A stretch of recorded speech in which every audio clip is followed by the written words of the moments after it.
Hello everyone, welcome to my channel Simon Says Let's Cook. Today I'm going to show you a very quick and easy recipe. This is an egg sandwich. Kindly stay tuned to know how we make this. So let's get started. We need some eggs, which is boiled, some mayo, bread of your choice. I have brown bread, some parsley or coriander leaves, pepper and salt.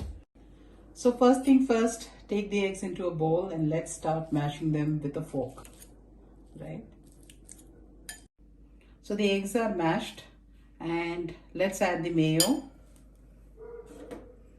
the chopped coriander leaves,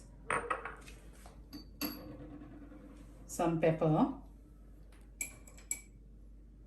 little bit of salt. Give it a good mix. So if you want to know the quantity, I have mentioned that in the description box.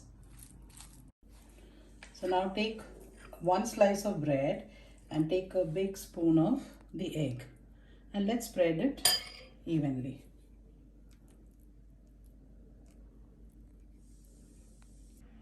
So please be generous with the stuffing. So now let's trim the edges.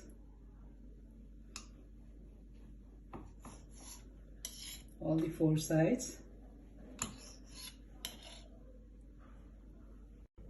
So the sandwich is ready to be served. You can serve it with some potato wedges and a good tomato salad. So please try this at home and like, share and subscribe to my channel. Thank you.